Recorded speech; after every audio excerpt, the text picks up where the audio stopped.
दोस्तों बात करें तो यह है गूगल का पिक्सल 7 है। लेकिन एक बात बताओ इस फोन को रिलेटेड कि यहाँ पे आपको इस फोन को अभी थोड़ा यहाँ पे रुकना चाहिए और थोड़ा सा वेट करना चाहिए इस फोन के लिए, क्योंकि बेसिकली बात करें तो ये फोन 44,000 रुपीज का अवेलेबल है।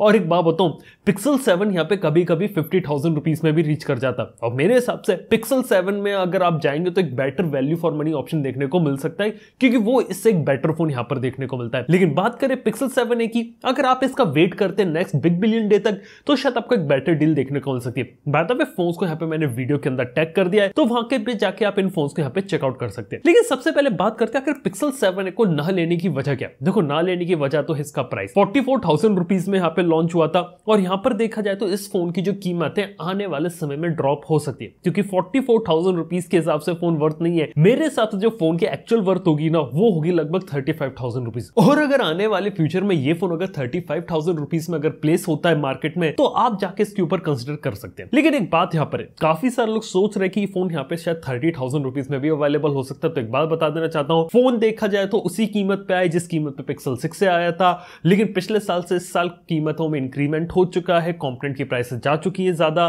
तो हो सकता है कि उतना बड़ा प्राइस ड्रॉप देखने को ना मिले जितना पिक्सल 6 से ने लिया था। लेकिन फिर भी देखते हैं क्या रहता है। लेकिन बात करें तो कुछ ऐसी कमियां भी है फोन के अंदर जिसका आपका जानना जरूरी है। जिसकी बात करें, टेंसर G2 है वो यहाँ पे तो गर्म होता है डेफिनेटली। फोन के अंदर जो साइड में मेटेलिक फ्रेम है ये काफी ज्यादा गर्म हो जाती है, और जब आप इसे रेगुलर यूज करेंगे तो गर्मी के मौसम में तो यार काफी गर्म होने वाले हैं। हालांकि गर्मी एक ऐसी चीज है जिसे गूगल वाले अगर सॉफ्टवेयर अपडेट से थोड़ा बहुत फिक्स करना चाहे तो कर सकते हैं, ये चीज एक पॉसिबल है। लेकिन एक चीज जो आप इस फोन के साथ नहीं कर सकते वो है गेमिंग। ये फोन जो है वो गेमिंग के लिए बिल्कुल भी नहीं बना है, और जो गेमर्स है वो इस फोन से थोड़ा दूर रह सकते हैं। लेकिन एक बात बता देना चाहता हूं, इस फोन के अंदर एक और चीज होती है, वो होती है थोड़ी सी बैटरी ड्रेन, जो मेरे को लगा। लेकिन बात करें तो इसके बारे में सिर्फ इसलिए हाईलाइट कर रहा हूं क्योंकि ये प्रॉब्लम जो है वो अभी देखने को मिल रही है। अगर मैं गूगल का पुराना ट्रैक रिकॉर्ड देखूं तो पुराने पिक्सल्स में भी कुछ इस टाइप के इश्यूज थे जो आगे चल के सॉफ्टवेयर अपडेट से यहां पर फिक्स हुए।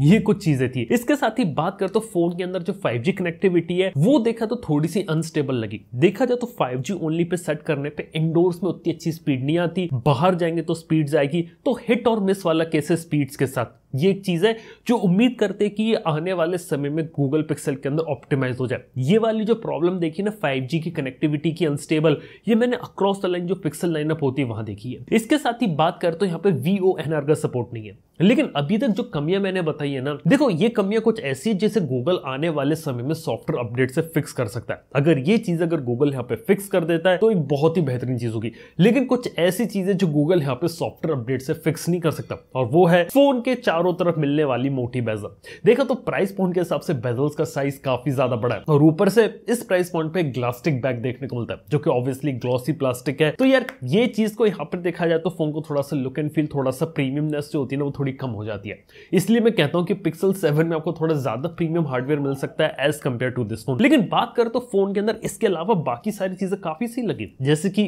पिक्सल 7 के अंदर जो डिस्प्ले मिल रहा है वो काफी ज्यादा ब्राइट है। हालांकि ब्राइटनेस 90% से ज्यादा रखनी पड़ेगी तो काम करेगा, ये बस सॉफ्टवेयर कैलिब्रेशन अगर थोड़ा सा सही कर दे तो बेटर है। लेकिन हाँ, डिस्प्ले पैनल HDR को सपोर्ट करता है, और यहाँ पे 90 हर्ट्ज का रिफ्रेश रेट मिलता है। 6A में 60 हर्ट्ज था ना, यहाँ पे 90 हर्ट्ज देखे जो पुरानी वाली कमी थी उसे फिक्स कर दिया। फिंगरप्रिंट स्कैनर को फास्ट कर दी, एक अच्छे काम लगा। इसके साथ ही फेस अनलॉक को देना वो भी मेरे को काफी चीज सही लगी यहाँ पे। इसके साथ ही स्टीरियो स्पीकर की क्वालिटी यहाँ पर मेरे को काफी सही लगी। और एक इंपॉर्टेंट बात है पिक्सल को लेकर कि यहाँ पे एक eSIM और एक रेगुलर सिम कार्ड का स्लॉट मिलता है। तो हाँ, अगर आप सोच रहे कि 2 फिजिकल सिम चला लेंगे तो यहाँ पे नहीं है, यहाँ पे सिर्फ एक सिम कार्ड का स्लॉट है और एक eSIM है, तो इस बात का ध्यान आपको यहाँ पे रखना पड़ेगा। इसके साथ ही पिक्सल जानना चाहता है अपने कैमरास के लिए। यहाँ पे 64 MP का मेन कैमरा है, नया इमेज सेंसर डाला सोनी का। इसके साथ ही 13 मेगापिक्सल का अल्ट्रा वाइड एंगल लेंस है, और सामने की तरफ 13 MP का कैमरा है। और हाँ, इस फोन में आप 4K वीडियो रिकॉर्डिंग सेल्फी से भी कर सकते हैं। ये फीचर एक ऐसी चीज है जो आज के समय में काफी सारे फ्लैगशिप फोन्स में नहीं आता, लेकिन इस फोन में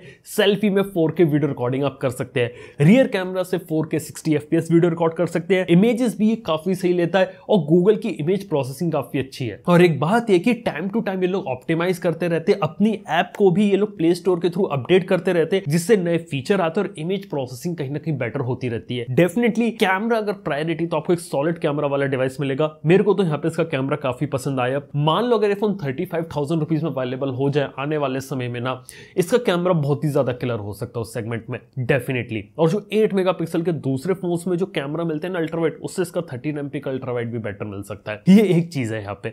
इसके साथ ही फोन के अंदर IP रेटिंग देखने को मिलेगी। फोन की एक सबसे खास बात मेरे को लगी इसका हैंडी डिजाइन। फोन छोटा है, हैंडी है, एक हाथ से आप इसे आसानी से यूज कर सकते हैं, वो इसके काफी अच्छा फैक्टर है। क्योंकि आज के समय में मेजॉरिटी फोन्स का स्क्रीन साइज जो है वो 6.1 इंच के ऊपर हो चुका है। 6.1 इंच के स्क्रीन के साथ फोन का जो डिजाइन है वो कॉम्पैक्ट और हैंडी यहाँ पर लगता है।